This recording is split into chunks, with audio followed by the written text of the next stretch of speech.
I'm nearly 31 now, and I've been kind of like, rehearsing, spiritually, mentally, psychologically, physically, for this moment, for the better, part of my life. So no, it's just one more step towards insanity, I guess, sonic insanity, So the tour's been good. Besides Linda's bleeding.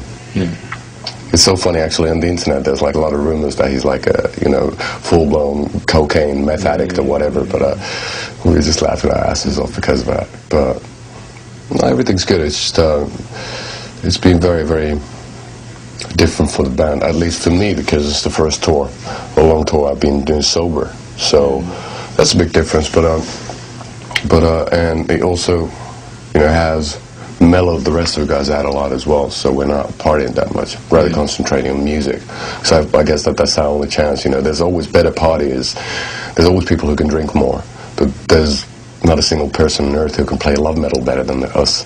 So I guess that's our forte, and we should concentrate on that rather than on the the other activities. I've done it, I write all my music sober, and I can't work on it, if I'm drunk or whatever, and so that wasn't a problem. It's just you easily tend to wipe a lot of rubbish underneath the carpet, and I did it by a bottle, and it's not the prettiest sight when I've just let the carpet be. I'll let the magic carpet ride, the black magic carpet ride, happen when I go back home in Finland and start writing new stuff on my guitar. Also, when you just when it gathers up, it takes a long time to clean it up as well. A little tiny bits of piece you have to separate and, put into the right places, decide what you're going to throw in the bin and where you're going to save and archive. So that's how it is. But, but it's like, we do a lot of things with him, with the whole band, and we seem to do a lot of things backwards. So that's one of the things. I kind of like, for the last 10 years have been my last 10 years. And these are my mid next 10 years, if you know what I'm saying. It's just, I'm, feeling good, rejuvenated, feel like, starting back from late 90s. Like all of this was just a very vivid, dreamlike sequence, dream within a dream, as Edgar Allan Poe once wrote down.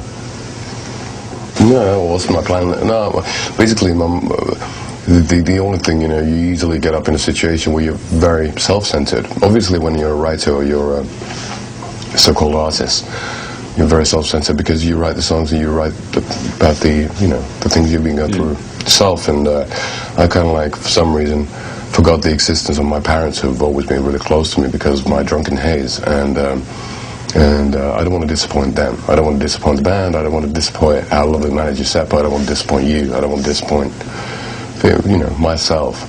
I just, if I'd be a slave to, a bottle, that would be not necessarily the most, exciting way to go. Everybody can do that. I'd rather be, electrocuted on stage, I guess that'd be a lot cooler. Like that.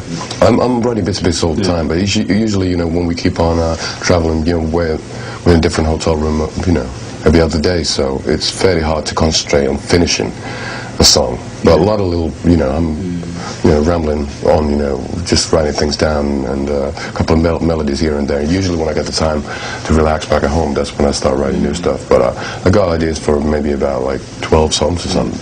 But also, Venus doom has been, I don't know why, I don't know whether I'm, just a masochist or something, but it seems that always writing new stuff, you have to like dig deeper within yourself and within,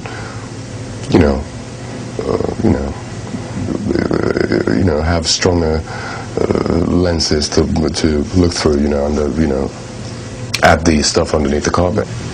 So I'm afraid to go there, so it'll take me a while, just to go back into the stuff, because I'm really addicted to music. And I just want to give myself the space, which is I need time off to be really taken away by music again, and especially being sober, because what I used to do was I get so into it, 10 hours, 12 hours just pass, and I couldn't sleep after it because all the melodies, everything starts, playing in my head, and And what I do is to go to a pub, talk about the weather, and down a few pints to calm myself down. So that's something, I don't want to do now. So it's going to be a very intriguing thing. Because now, for the first time after 99, I'm starting to work in my sleep as well. So that's really cool. I wake up with ideas and I write them down. And they're not necessarily great ideas, but it's kind of fun. Yeah, so in that sense, I do feel like 16 again.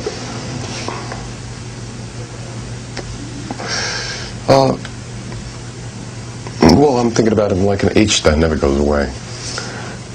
It's just something, it's... or an itch you can't scratch, as they say. Well, so obviously it has something to do with the relationship I was in. And, it's...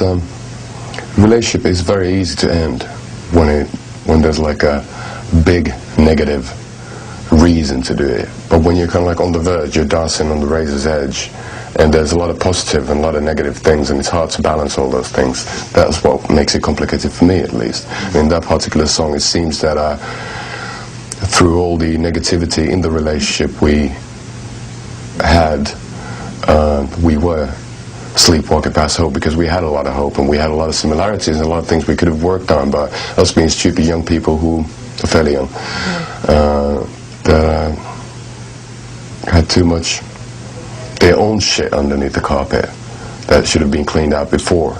Start with a clean plate, clean slate, and I